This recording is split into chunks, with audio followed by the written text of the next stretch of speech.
자, 안녕하세요. 생물도감입니다. 저는 지금 서울대학교 내에 위치한 서울시 야생동물센터에 나와 있는데요. 이곳에선 서울 인근에서 구조되는 다양한 야생동물들을 보호하고 관리하고 있다고 하는데요. 자, 그럼 이곳에선 과연 어떤 생물들이 지금 보호되고 있고 또 어떤 일을 하는지 들어가서 확인해 보도록 하겠습니다. 자, 오늘 야생동물센터 소개해 주실 여기 수의사분님을 모셨습니다. 여기 천장이 굉장히 낮네요.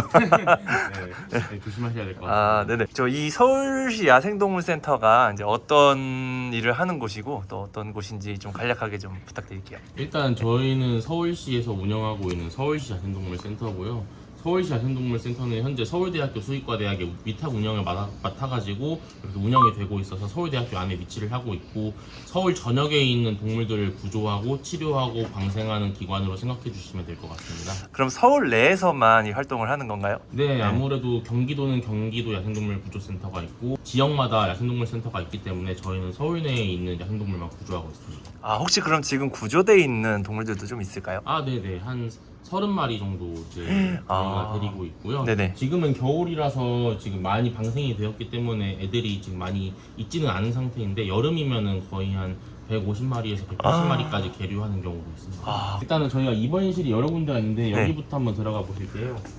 아, 그러니까 말 그대로 동물병원 같은 그런 구조네요. 네네, 뭐 그냥 이렇게 케이지도 있고, 네. 그다음에 이제 좀 더 그 상태가 안 좋은 애들을 집중적으로 케어할 수 있도록 이런 식으로 중환자실 같은 것도 단위로 만들어져 있는 거를 확인하실 네네. 수 있고요. 지금 보면은 비둘기가 굉장히 많아 보이는데요. 네네. 그러니까 뭐 사실 비둘기는 어떻게 보면 일상적으로 굉장히 흔하게 보이는 그런 새인데, 뭐 그런 귀하고 흔한 여부 관계없이 모든 야생에 있는 동물들 다 구조하고 이렇게 케어할 수 있는 건가요? 일단 저희 센터의 기준은 국내에서 서식하는 야생동물이면 모두 구조를 하고 있고요. 네, 그래가지고 일단은 집비둘기도 구조 대상에 포함되기 때문에 구조를 네네. 하고 있고, 저희가 이제 구조를 하지 않는 대상 같은 경우에는 반려동물, 그러니까 유기된 반려동물, 뭐 사람이 키우다가 유기된 뭐 앵무새라든지 붉은기 거북, 뭐 이런 애들은 다 이제 외국에서 수입이 되는 애들이잖아요. 네네네. 그런 애들 같은 경우에는 지금 구조를 하지 않고 아, 있습니다. 소쩍새인가요, 쟤는? 큰 소쩍새라고 하는 새고요. 소쩍새는 보통 여름철새이기 때문에 여름철에 많이 들어오고, 네네. 현재는 겨울이라서 큰 소쩍새가 많이 들어오고 있습니다. 보시면은 이제 수술을 해서 이렇게 핀을 받고 있는 애들도 좀 보일 거예요. 아, 네. 아니 날개가 부러진 거예요, 얘는? 네, 날개가 부러져서 현재 스테인리스 핀을 박은 상태고요. 그래서 이제 그 어떻게 뼈가 붙는지 양상에 따라서 이제 뭐 재활 관리가 들어갈지, 아니면은 만약에 호전이 없다고 하면은 뭐 안타깝지만 안락사가 될 수도 있는 경우도 있고요. 그다음에 뭐 아무래도 이제 얘네들이 구조를 될 당시에 그 날개가 부러진 상태로 굉장히 오랫동안 방치된 경우가 있기 때문에, 그런 경우에는 들어와서 치료를 받더라도 이제 버티지 못하고 폐사하는 경우 많이 존재합니다. 이제 이따가 꺼내봐서 이제 이 친구들을 데리고 이제 재활을 시켜줘야 되거든요. 아, 재활까지 해야 돼요? 네, 그래서 네네. 그거를 이따가 한번 보여드리도록 하겠습니다. 네네네. 아, 여기 또 수술실이네요. 여기는 현재 수술실이라고 되어 있기는 한데, 네. 이제 수술실은 따로 또 위에 2층에 존재하고 있어서, 여기는 실질적으로는 수술보다는 처치 위주로 하는 곳이에요. 그래서 이런 식으로 저희 뭐 마취 기구라든지 아니면 약물, 그다음에 뭐 어떤 뭐 진료용 도구들 다 이렇게 구비가 되어 있고요. 여기는 이제 엑스레이를 촬영하는 공간이고요. 거의 뭐 사람 다니는 병원하고 비슷한 느낌인데요. 조류들이 제일 많이 다쳐서 들어오는 부위가 아무래도 골절 때문에 많이 들어오거든요. 그래서 그거를 수술하기 앞서서 제대로 평가를 하려면은 최소한 엑스레이 정도는 있어야 되기 때문에 이렇게 하고 있고요.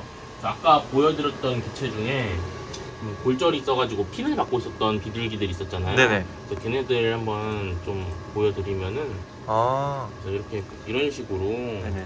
얘는 3군데 골절이 있었어요. 그래서 여기 상완골이고요. 네. 그다음에 여기는 척골이라고 하는 부위고, 보시면은 부척골, 이렇게 3군데가 골절이 있었는데 제가 수술을 진행을 해가지고. 거의 이 조류들의 골절이 네네. 대부분 유리창 충돌로 일어나나요? 네, 그렇습니다. 또는 뭐 전선이라든지 아니면 뭐 어떤 그물 같은 데 이제 걸려가지고 거기서 발버둥을 치다가 골절을 입는 경우도 있고, 또는 뭐 포식자 공격일 경우도 있죠. 여기는 이제 먹이 저장하는 공간이고, 여기 말고도 다른 곳이 있거든요. 네네. 그래서 이거 뭔가 물고기 동정하고 싶어졌어요. 7인가? 칠이 맞을 겁니다. 네네, 7이네. 뭐 가진육 같은 것도 있고요. 과일도 좀 여러 가지를 써보려고 좀 시도를 많이 하고 있어요.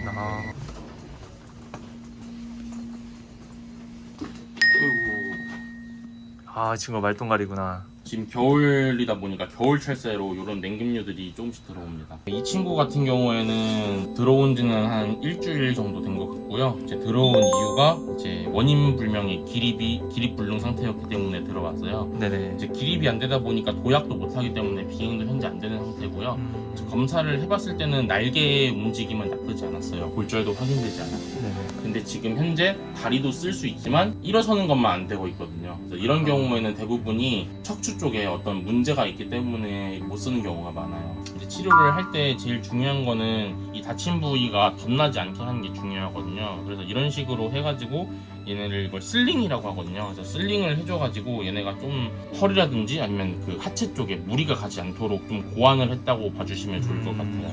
그래서 이렇게 내복약을 계속 먹이면서 관리를 했는데 만약에 한 뭐 2주, 3주를 처치를 해도 호전이 없다. 그런 경우에는 저희 센터 같은 경우에는 일단 안락사를 진행을 하고 있습니다. 왜냐면은 이게 언제 나을지 모르는 거거든요. 그래서 당장 다음날 얘가 기립할 수도 있는 거고 아니면 뭐 1년 뒤에 기립할 수도 있는 거고 네네. 이렇게 되면은 얘를 계속 케어를 하다가 다른 애들이 이제 들어왔을 때 걔네들에 대한 케어가 부족해지잖아요. 저희는 또 일정 예산을 가지고 운영을 하게 되는데 얘한테 계속 그 예산의 일부가 들어가게 되면 그 예산을 통해서 다른 애들을 치료할 수 있거나 먹이를 살 수가 있는데 그거를 못 하게 되다 보니까 좀 아무래도 아쉬워도 좀 이럴 때는 선택을 내려가지고 안락사를 하는 경우가 존재하게 됩니다. 이 먹이 같은 경우에는 스스로 지금 먹을 수는 없는 상태인 건가요? 네, 이런 상태에서도 이제 스스로 밥을 먹는 개체들이 있지만 얘는 그런 애가 아니어가지고 요 부리에 물리지 않도록 하는 게 제일 중요해요. 그래서 이제 할 때 팁은 이제 이 부리 시작 부분 있잖아요. 네네. 이 부리 기부라고 하는데 이제 기부에 이렇게 손을 넣어서 벌려줘야 돼. 이 악력이 굉장히 센 편인가요? 벌리는 게 그렇게 어렵지는 않아요. 여기에 손을 댔으면 이렇게 내렸을 때 아프거든요. 네네. 근데 이제 요 시작 부분에다가 하면은 얘가 이렇게 입을 닫으려고 해도 크게 아프지 않아요. 지금 어떤 먹이에요? 이거는 이제 1일용 병아리입니다. 그래서 이제 병아리랑 미럼을 섞어가지고 이렇게 한 거고요. 또 요대로만 주면은 영양적으로 계속 치우치기 때문에 저희 센터 같은 경우에는 영양제 같은 것도 좀 같이 섞어주고 있어요. 그래서 저희가 슬링을 해주는 또 다른 이유가 이제 발을 이렇게 좀 바닥에 조금이라도 될 수 있게 해가지고 네네. 그래서 나중에 얘가 이제 기립이 된다. 그러면은 이제 도약이 될 때까지 또 재활 훈련을 하고 그래서 도약이 되면은 또 장기적인 비행이 가능할 때까지 재활 훈련을 하고 그것까지 마친 이후에 방생을 하게 된다고 생각해 주시면 될 것 같아요. 아이고 눈 봐 너무 예뻐. 눈이 무슨 인형 같아요. 네, 부엉이들이 다 눈이 되게 이뻐요. 큰 소쩍새고 이제 천연기념물이고요. 네네. 네, 지금 보시면은 이제 소쩍새랑 굉장히 비슷하게 생겼지만 이제 좀 크기가 다르고 그다음에 눈 색깔도 약간 차이가 있어요. 그래서 이렇게 보시면은 이제 얘네들도 겨울철이라서 좀 자주 들어오는 맹금류 중에 하나인데 얘도 결과적으로는 충돌로 인해서 들어왔고요. 얘는 이제 사실은 기립은 가능했지만 날지 못하고 그다음에 제일 큰 문제로 목이 돌아가 있었어요. 그래서 목이 돌아가 있다는 게 이제 사경이라고 해서 네네네. 이제 목이 이런 식으로 꺾여 있었거든요. 네네. 네, 그래서 이 상태에서 얘를 어떻게 해야 되나, 얘를 좀 계속 치료를 해야 되나, 아니면은 좀 안락사를 해야 되나 좀 고민이 되었던 케이스였는데 결론적으로는 현재 이렇게 사경이 다 잘 나와가지고. 그럼 원인은 뭐였던 거예요? 사경 같은 경우에? 사경 같은 경우에는 저희 이제 뇌신경의 문제가 일단은 네네. 우선적으로 좀 의심이 되는 거거든요. 네네.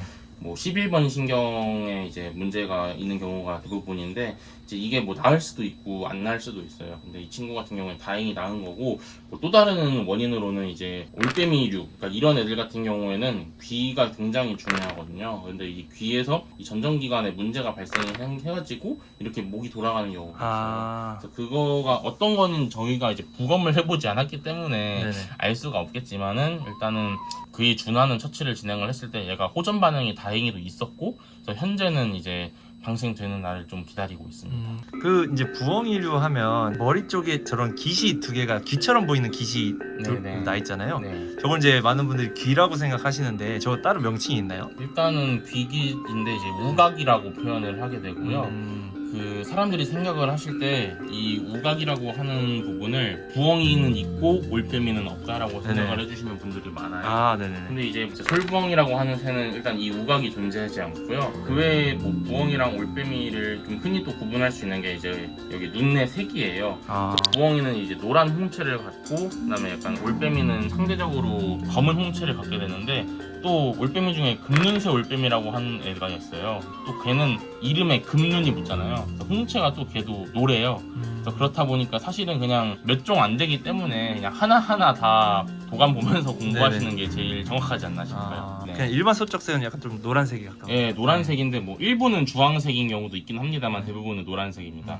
얘네는 조금 더 붉은기가 있고요. 아, 이 소리 맞아. 아, 이게 그 수리부엉이 만났을 때도 이런 소리를 내더라고요. 네, 네네. 맞아요. 네. 자, 지금은 요 비둘기 재활 훈련을 좀 보여주신다고 하는데, 이건 산소 마스크 써야 되는 건가요? 네, 이게 왜냐면은 재활이라고 하는 과정이 굳은 팔을 이렇게 인위적으로 당겨줘가지고 네. 이 풀어주는 거거든요. 그러다 보니까 요거를 할 때 통증이 수반이 될 수밖에 없어요. 아. 그래서 그 통증을 조금이라도 줄여주고, 그다음에 스트레스를 줄여주기 위해서 보통은 마취가 권장이 되고 있습니다. 산소 공급이 아니라 마취를 하는 거였구나. 네, 일단은 산소 공급도 먼저 같이 해주고, 그 다음에 마취도 같이 틀어가지고 네네. 진행을 할 예정입니다. 근데 지금 하고 있는 게 마취가 잘 되어 있는지 평가를 하기 위해서 약간 좀 통증을 살짝 주고 있는 거예요, 꼬집어서. 근데 지금 보니까 반응이 좀 없기 때문에 마취가 어느 정도 깊이 진행이 된 것 같고요. 이렇게 지금 하고 있는 거는 관절 가동 범위를 늘려주는 훈련을 하고 있다고 생각해 주시면 돼요. 금방 굳나 보네요, 생각보다. 네, 이게 왜냐면은 이렇게 하고 나서 날개를 계속 못 쓰잖아요. 네. 사람도 깁스를 굉장히 오래 하다 보면은 여기 관절이 굳어요. 안 쓰다 보니까 근육은 위축되고 인대가 수축하게 되거든요. 그래서 그 수축한 인대와 근육을 풀어주기 위해서 마사지랑 그다음에 이제 관절을 이렇게 가동 범위를 이제 높여주는 스트레칭을 해준다고 생각을 해주시면 되거든요. 이거는 매일 해주는 건가요? 요거는 이제 논문을 봤을 때 네네. 일주일에 뭐 두세 번 하는 거랑 그다음 매일 하는 거를 비교를 했을 때 두 개의 큰 차이가 없었대요. 네네. 유의적인 차이가 없었기 때문에 일주일에 2번에서 3번 정도, 저는 3번 해주고 있습니다.